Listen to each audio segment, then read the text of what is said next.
Have you ever looked at the quiet ones, the ones who walk the edges of the room, and mistaken their silence for emptiness? We are taught to measure a life by the breadth of its social circle, by the noise of its gatherings. But I am here to tell you about a different kind of richness, a quiet abundance that grows not in the crowd, but in the sacred space of the self. My story is not one of loneliness, but of a profound and deliberate solitude, the extraordinary strength it forges within the human soul. My world is one of wood and wire, of varnish and vibrating air. I am a luthier. For over 50 years, I have lived and worked in this small shop, tucked away on a cobblestone street that most people hurry past. The air in here is thick with the ghosts of forgotten forests, the sharp, sweet scent of maple, the dark, earthy perfume of ebony, the resinous Thames of spruce. My hands, gnarled and stained, know the language of these woods. They know how to listen to a block of timber and hear the song sleeping inside it. This life, by most standards, is a solitary one. My phone rarely rings. My door receives few visitors. For a long time, the world saw this as a flaw, a sign of a life unlived. They did not understand that I was not rejecting the world. I was simply curating it. I remember when my grandniece, Clara, came to stay with me for a summer. She was bright and full of the frantic energy of youth, her life a constant stream of notifications, social events, and the validation that comes from being seen. She looked around my silent workshop, the single chair by the window, and the dust motes dancing in the solitary shafts of light, and her face was a portrait of pity. "Uncle Elias," she said one afternoon, her voice gentle, as if speaking to an invalid, "don't you ever get lonely? Don't you wish you had more people?" I was holding a piece of maple at the time, a magnificent flamed piece, destined to become the back of a cello. I ran my thumb over its rippling grain. "Clara," I began, my voice slow, measured like the strokes of my plane. "Look at this wood, out in the forest." It was one of thousands of trees. It was part of a crowd. But to become what it is meant to be, it had to be chosen. It had to be separated, brought into the quiet, and understood for its unique spirit. I gestured around the workshop at the rows of carefully selected timber, each piece waiting. This room is not empty. It is full of potential. It is full of souls waiting to be given a voice. My life is the same. This is the first truth of the solitary spirit. It is not a sign of being flawed, but a testament to a rare inner fire that the world has yet to understand. People who walk this path are not strange, they are selective. This is what I call sacred selectivity. In a world that screams for more friends, more followers, more connections, they have the courage to seek less but better. They understand that 1,000 shallow acquaintances cannot nourish the soul in the way one deep, authentic connection can. Like a master craftsman choosing only the finest wood, they choose relationships based on depth, resonance, and emotional intelligence. They are not impressed by the noise of popularity. They listen for the quiet hum of a kindred spirit. This selectivity is not arrogance. It is self-preservation. It is the wisdom to know that one's energy is a precious, finite resource meant to be invested, not squandered. As the summer wore on, Clara watched me work, saw the intense focus, the hours I would spend carving a single, elegant scroll, my world shrinking to the space between my hands and the wood. She saw me step back, close my eyes, and simply feel the balance of the instrument, as if in silent conversation with it. She saw that my solitude was not passive or empty. It was an active, vibrant engagement with my purpose. One evening, she brought up a post she saw online. It was a listicle, 10 signs you're a true extrovert. She read it with a little laugh. But I could see the anxiety behind her eyes, the constant modern pressure to be a certain way, to perform a certain kind of happiness. I put down my tools and looked at her. "Clara, there is a strength that is forged only in the absence of an audience. It is the strength of inner sovereignty. This is the second great quality, independence. Not the cold independence of someone who needs no one, but the profound strength of someone who does not rely on the presence, approval, or validation of others to know their own worth. When you spend enough time alone, you are forced to build your foundations from within. You cannot borrow confidence from a cheering crowd. You cannot use the reflection in someone else's eyes to see yourself. You must learn to be your own anchor, your own compass, your own staunchest ally. Your happiness becomes an inside job. You stand firm in the storms of life not because you are propped up by others, but because your roots have grown deep into the bedrock of your own being. This resilience, built in the quiet moments of self-reliance, is unshakable. It is a strength at the soul level. I tried to explain this to Clara using the cello I was building.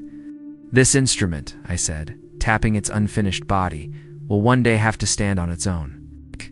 It will be held by a musician, yes, but its voice, its strength, its ability to resonate must come from its own structure. Every joint must be perfect, every curve precisely carved. It cannot rely on the orchestra around it to hide its flaws. It must be whole and strong from its very core. We are the same. Solitude is the workshop where we build that inner integrity. As I spoke, I realized I was articulating a philosophy I had lived, but never fully named.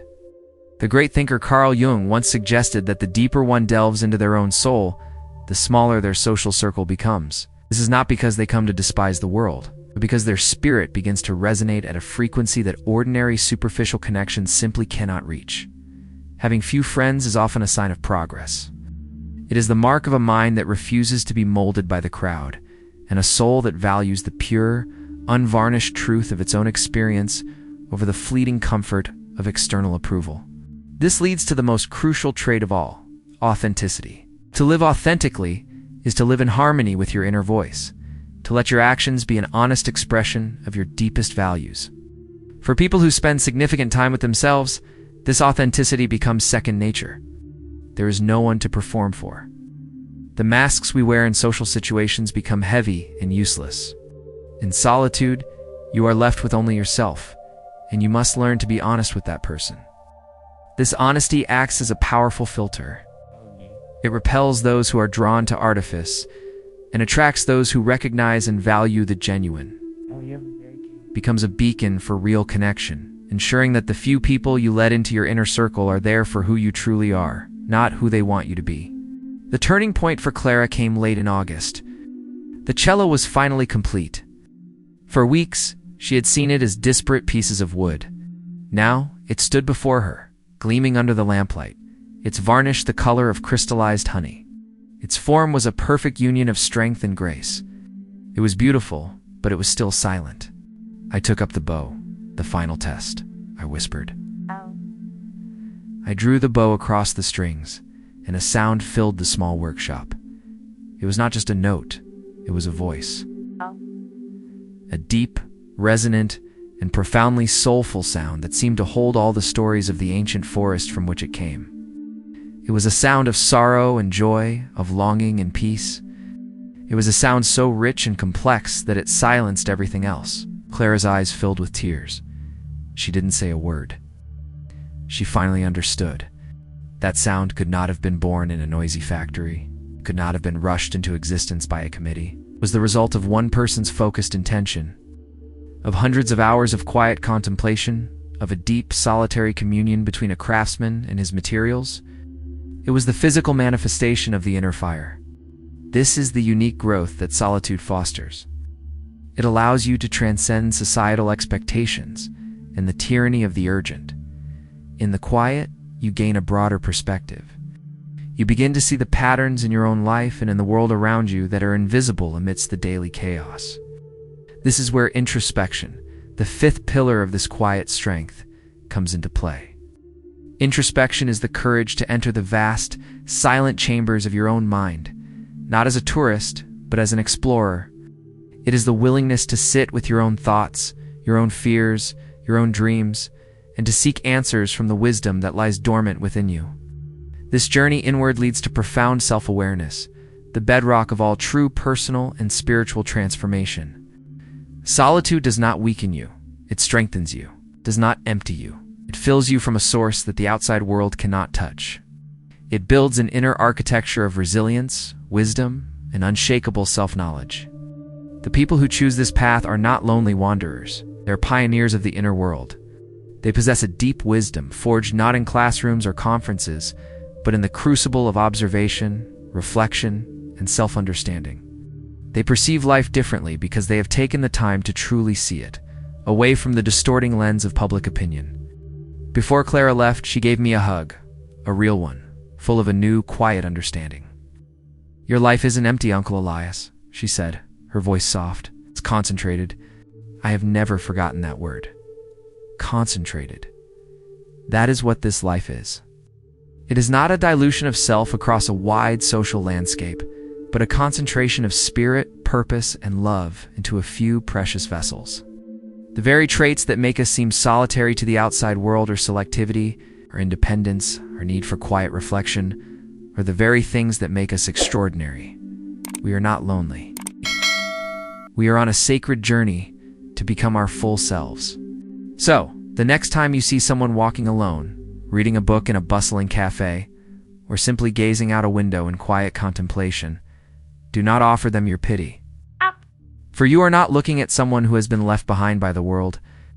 You are looking at someone who carries a rare and powerful inner fire. Someone who has had the courage to choose the profound journey inward, and who is building a world of meaning, one quiet, deliberate moment at a time. They are the keepers of the deep songs, the silent observers, the luthiers of the human soul, and their silence is not an absence, but a presence, is the sound of a life being truly and fully lived.